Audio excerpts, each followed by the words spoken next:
تو سب سے پہلی صورت قرآن کی صورت الفاتحہ ہے، اور سورہ فاتحہ کی یاد رکھیے بہت بہت بہت فضیلت ہے، اتنی فضیلت ہے کہ جس کی کوئی انتہا نہیں۔ اس صورت کے نام ہی ہمیں بتا دیں گے کہ اس کی فضیلت کتنی ہے، ٹھیک ہے۔ اس صورت کے ناموں سے ایک نام ہے ام القرآن، قرآن کی ماں، ایک نام ہے سبا مثانی، 7 بار بار پڑھی جانے والی آیت ہے، ایک نام ہے قرآن عظیم، مطلب خود سورہ فاتحہ کو بڑا قرآن کہا گیا ہے، ایک نام ہے سورہ الحمد، اسی طرح سورۃ الشکر، سورہ الدعاء، سورہ الشافیہ، سورہ الکافیہ، سورہ کنز، کافی ہو جانے والی، خزانہ، ٹھیک ہے، دعا، تعریف، الحمد، کئی نام اس کے آتے ہیں۔ ان کے نام ہی خود بتاتے ہیں اس صورت کے کتنے سارے فضائل۔ اور فاتحہ اس لیے کہا جاتا ہے کہ اس سے قرآن شروع ہوتا ہے۔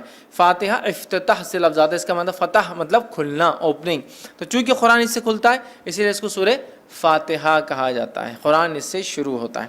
آئیے اس کی فضائل میں سے ایک فضیلت جو آتی ہے وہ یہ ہے، جامع ترمذی کی روایت ہے جو حضرت ابی بن کعب رضی اللہ عنہ فرماتے اور کہتے ہیں رسول اللہ صلی اللہ علیہ وسلم فرمایا کہا، اس ذات کی قسم جس کے ہاتھ میں میری جان ہے، سورۃ الفاتحہ جیسی سورت نہ تو توریت میں نازل کی گئی، نہ تو انجیل میں نازل کی گئی، نہ زبور میں نازل کی گئی۔ یہ 7 آیتیں ہیں جو بار بار پڑھی جاتی ہے، یہی قرآن عظیم ہے اور جو مجھے دیا گیا ہے۔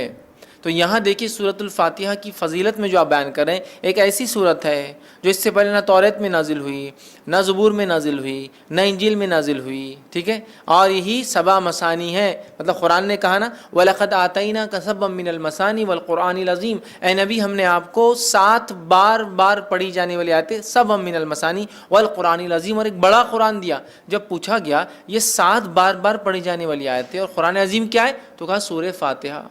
سورہ فاتحہ قرآن کہا گیا، قرآن عظیم، بڑا قرآن کہا گیا اسے، کتنے فضائل، تو کہا نہ اس سے پہلے یہ توریت میں نازل ہوئی، نہ زبور میں، نہ انجیل میں، کتنی بڑی فضیلت ہے، اور امت محمدیہ کو ہی صرف یہ صورت دی گئی ہے، اس سے پہلے نہیں دی گئی تھی۔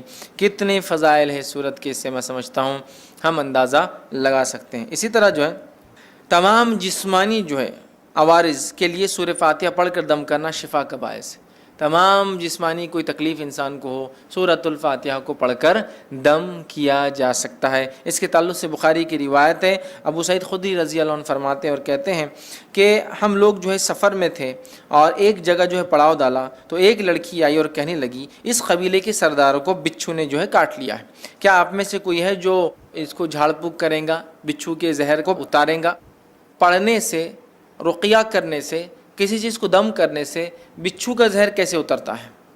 کوئی آدمی سوچ سکتا نا، اور حدیث میں آتا ہے کہ بچھو کا زہر سورہ فاتحہ سے اتارا گیا، ٹھیک ہے، بہرحال میں حدیث رکھتا ہوں پھر اس کی تفصیلات سمجھاتا ہوں۔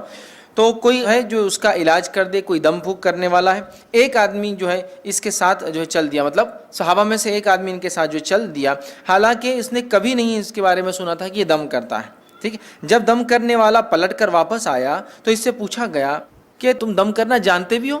دم سمجھتے ہو؟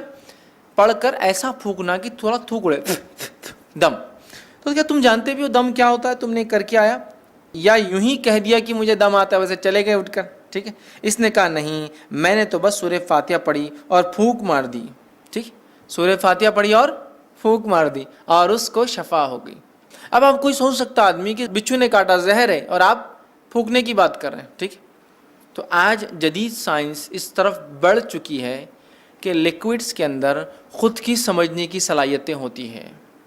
معلوم آپ کو پانی کے تعلق سے ایک اسٹڈی آئی ہے کہ پانی پہ جب کچھ کلمات پڑھے جاتے ہیں تو پانی اپنے مالیکولز کو ریسٹرکچر کرتا ہے، مطلب اس پہ جب کچھ پڑھا جاتا ہے، جیسا ایک آدمی بسم اللہ کہہ کر پڑھے گا تو پانی اپنے آپ کو ریسٹرکچر کرے گا، معلوم آپ کو، وہ آپ کے انسٹرکشنز کو سمجھ سکتا ہے۔ اب یہ الگ بات ہے کہ ابھی یہ ایک سائنٹیفک، ابھی اس کے لیے فیکٹس ایک لمبا وقت ہے، بٹ ابھی ہم کو پتہ چل رہا ہے جو سائنس آج کی بتا سکتی ہے، لکوڈز جو ہوتے ہیں ان میں اپنی انڈرسٹینڈنگ ہوتی ہے اور وہ ریسٹرکچر کر سکتے، ری ڈیزائن کر سکتے اپنے آپ کو، سامنے والا کیا پڑھ رہا ہے۔ اگر اسی بات کو ہم ذہن میں رکھیں، جو آج ایک ابتدا ہے اس فیلڈ کی، ہو سکتا ہے آگے بہت ساری باتیں ہمارے سامنے آئے، یہ ابتدا ہے، تو ہمیں پتہ چلتا ہے زہر بھی قسم کا لکوڈ ہے جو اندر جا رہا ہے۔ جب اللہ کے کلام پڑھ کے انسٹرکشنز مل رہے ہیں تو وہ ایکٹ کرتا ہے، اس پہ ریئیکٹ کرتا ہے، ریسٹرکچر کر سکتا ہے اپنے آپ کو، جو زہر ہے وہ شفا میں بھی تبدیل ہو سکتا ہے۔ واللہ عالم، یہ تو ابھی ابتدا ہے، آگے آگے دیکھیے جو ہے سائنس دنیا کیا کیا ثابت کرتی ہے جو اسلام نے پہلے ہی بتا دیا ہے نا۔ آج بہت ساری تھراپی جس میں صرف پھونکا جاتا ہے اور سہلایا جاتا ہے، دیکھا آپ نے، مساج خالی پھونکتے ہیں اور ایسا ایسا یوں کرتے ہیں، ملتے آنکھ، صرف مساج نہیں, صرف یوں ملیں گے, سر پہ ہاتھ پھیریں گے, باڈی پہ ہاتھ پھیریں گے اور بولتے ہیں اس سے علاج ہوتا ہے. معلوم جرمنی میں ایک سائنٹسٹ ہے, وہ پاگلوں کا یا لوگوں کا علاج کرتا ہے جن کو مرگی وغیرہ کی بیماری, ایپیلیپسی وغیرہ ہوتی ہے, اور وہ ان کو, حالانکہ نان مسلم ہے, کرسچن ہے, تجوید کے ساتھ قرآن پڑھاتا ہے, اور اس کی تجزیے کے مطابق, اس کے ایکسپیریمنٹس کے مطابق وہ کہتا ہے اللہ لفظ کو جو تجوید کے ساتھ پراپرلی برابر ادا کیا جائے, ایسا آدمی پاگل نہیں ہوتا ہے. وہ مسلمان نہیں ہے, لیکن اس کی تھیراپی کہتی ہے کہ یہ لفظ کو صحیح بولنے سے مینٹلی آدمی اچھا رہتا ہے. سبحان اللہ. ٹھیک ہے, تو بہرحال تو زہر کا اتارا ہے دیکھیے, اس لیے میں نے کہا کہ جسمانی بیماریوں کا اس کے اندر علاج ہے. اسی طرح سورۃ الفاتحہ کی ایک فضیلت یہ ہے, جادو, جن, مرگی یا کسی پر سایہ یا کسی چیز کا اثر ہو, بیماری اگر کسی انسان کو ہو, اور صبح اور شام جو ہے 3 مرتبہ سورہ فاتحہ پڑھ کر دم کی جائے تو اس کو شفا مل جاتی ہے. جادو, کوئی اثر, آصف جس کو کہتے ہیں, ٹھیک ہے, مرگی, ایپیلیپسی, اس جیسی کوئی بھی بیماری ہو انسان کو, اگر سورۃ الفاتحہ صبح اور شام 3 مرتبہ پڑھ کے دم کی جائے تو اس کو فائدہ ہوتا ہے. جس کے تعلق سے ایک لمبا واقعہ ہے, خارجہ بن سلت رضی اللہ عنہ کا جو اس کے راوی, وہ کہتے ہیں کہ ان کے چچا نے روایت کیا کہ وہ ایک سفر میں تھے اور وہ ایک جگہ سے گزرے جہاں ایک آدمی کو لایا گیا جو زنجیروں میں جکڑا ہوا تھا, مطلب اس کو باندھا ہوا تھا رسیوں وغیرہ میں. لوگوں نے کہا یہ پاگل ہے, اور تم محمد صلی اللہ علیہ وسلم کے ساتھی ہو, اور تم محمد صلی اللہ علیہ وسلم کے ساتھ رہے ہو, کچھ ایسا پڑھو کہ اس انسان کو شفا ہو جائے. صحابہ اس کو صبح اور شام 3 مرتبہ سورہ فاتحہ پڑھتے اور اس پر دم کرتے, تھکی لگاتے, تھوکتے کرتے, اور وہ کہتے تھوڑے دن یہ کیا اور اس کے بعد وہ آدمی ایسا فریش ہو گیا جیسے کہ غلام تھا, آزاد کر دیا گیا, ایک دم اچھا ہو گیا, شفایاب ہو گیا. ٹھیک ہے, اور جو ہے روایت بہرحال لمبی, اور بھی بہت ساری باتیں اس میں. ہم کو جو فضائل لینا تھا وہ یہ تھے کہ اس کے پڑھنے سے ذہنی بیماری, پاگل پن, مرگی, جن, سایہ, جو بھی بہرحال بولتے لوگ, نظر بد, سب کا علاج الحمدللہ اس صورت کے اندر ہے. ٹھیک ہے, اللہ کے دین کی دعوت اور لوگوں تک پہنچانے کے لیے اس ویڈیو کو ضرور لائک, شیئر, کمنٹ اور سبسکرائب کریں.